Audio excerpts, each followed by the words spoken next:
तो सुकेश, ये जो नीरज जी कह रहे हैं, विनीत और बाकी सब पर मैं जाऊं उसके पहले, ये जो आज नीतीश कुमार को पोस्टर पर लिखकर बताने की जरूरत पड़ी कि नाम तो नीतीश कुमार का ही होगा, खामोश थे 16 दिसंबर से आज तक। नहीं, पॉलिटिक्स में कुछ चीजें अंडरलाइन करनी पड़ती है। कौन नहीं बोलते हैं? हाँ। क्या भारतीय जनता पार्टी नहीं बोलता है, हम पार्टी नहीं बोलता है, लोजपा आर नहीं बोलता है, सब लोग बोलते हैं जी। नीरज जी मुझसे पूछ रही थी गरिमा जी, तो मैंने कहा कि पॉलिटिक्स में कुछ चीजें अंडरलाइन करनी पड़ती हैं, जैसा अभी नीरज जी कर रहे थे। तो और तुहिन सिन्हा भी जो कह रहे थे उसको भी आप जहन में रखिए। महाराष्ट्र और बिहार में मूल अंतर है, दो तीन चीजें बड़ी क्लियर हैं। महाराष्ट्र में जेडीयू पहले बड़ी पार्टी थी, मुझे याद है 141 सीटें बीजेपी लड़ती थी, 102 सीटें भाजपा लड़ती थी। जब नजदीक आए और लोकसभा की 25 सीटें, 25 महाराष्ट्र की बात कर रहे हैं? नहीं, मैं बिहार की बात कर रहा हूं। पहले जेडीयू बड़ी पार्टी थी, 125 माफ कीजिएगा 141 और 102 सीटों पे दोनों लड़ा करते थे। लोकसभा की 25 सीटें जेडीयू लड़ती थी, 15 सीटें बीजेपी लड़ती थी। बीजेपी सांगठनिक तौर पे बड़ी प्रचंड पार्टी है। जेडीयू धीरे धीरे कमजोर हुई तो यह फासला घटता गया। आखिरी जो चुनाव हुआ उसमें जेडीयू 122 सीटों पे लड़ी, बीजेपी 121 सीटों पे लड़ी। जो लोकसभा का चुनाव हुआ उसमें बीजेपी 17 सीटों पे लड़ी, जेडीयू 16 सीटों पे लड़ी। अब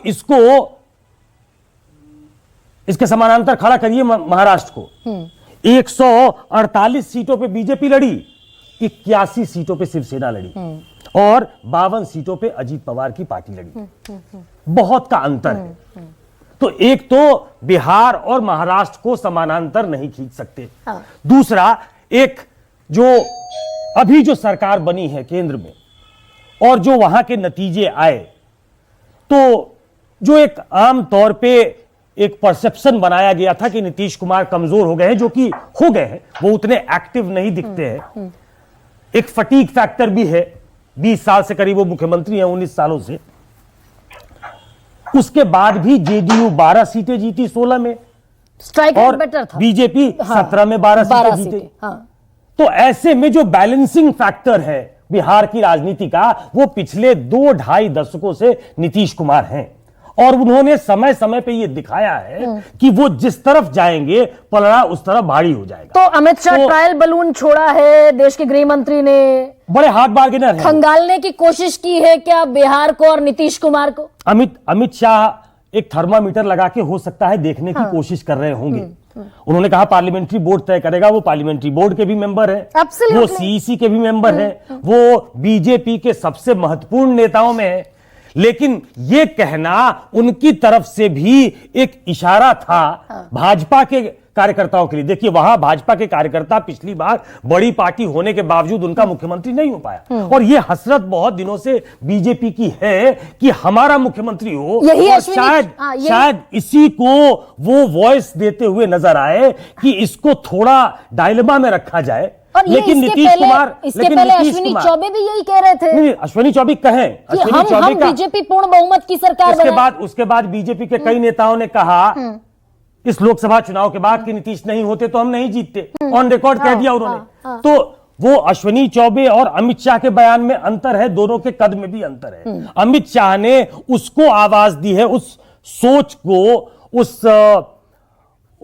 उस मंशा को जो बहुत सारे वहां के उनके नेता चाहते हैं। लेकिन नीतीश कुमार और उनकी पार्टी बहुत क्लेवर पार्टी है, बहुत ही चतुर पार्टी है। उन्हें मालूम है कि वो जिस तरफ होंगे सरकार उस तरफ की बनेगी, और ये जो बैलेंसिंग एक्ट है नीतीश कुमार का वो हमेशा जारी रहेगा। इसलिए आज यात्रा शुरू हुई है, और कल जो आपने कहा कि जब बात बिहार की हो, नाम नीतीश कुमार, नाम सिर्फ नीतीश कुमार का नहीं, सिर्फ पे फोकस करना जरूरी है। तो ये आप जो कह रहे हैं बिहार महाराष्ट्र नहीं है, मैं सुकेश इसी पर थोड़ा सा और स्टैंप लगाएं आप कि बिहार महाराष्ट्र नहीं है और नाम नीतीश कुमार का ही होगा। यहां बीजेपी को विड्रॉ करना पड़ेगा अपना ये पॉलिटिकल एम्बिशन। देखिए, विड्रॉ करना पड़ेगा। भविष्यवाणी नहीं कर सकता कि क्या होगा, लेकिन ठीक। अमित शाह और बीजेपी अगर बड़े हार्ड बार्गेनर हैं, हाँ। जो उन्होंने महाराष्ट्र में करके दिखाया, उनके पास एक मौका था, क्योंकि शुरू से ही था कि मुख्यमंत्री का पद घोषित नहीं था। वो स्थिति बिहार में नहीं है। बिहार में एक पार्टी बहुत अंडरलाइन करके चल रही है कि इस पद पे अधिकार हमारा है। और ये जरूर समझिए कि 12 सीटें जीतने के बाद लोकसभा के चुनाव में अब जब सीटों का बंटवारा होगा कि कौन कितनी सीटों पे लड़ेगा, तो जेडीयू बीजेपी से कम सीटें लड़ने वाली नहीं है। तो ऐसे हाँ, में तो ऐसी स्थिति एक बात जो उन्होंने कही है, बस 10 सेकंड में खत्म प्लीज करता हूं। प्लीज। जो नीरज जी ने कहा उस बात पे और करिए कि कोई प्रखंड अध्यक्ष भी टूटेगा जी, तो बाकी तो आप समझ ही नहीं है कि क्या कहना चाहते हैं वो। तो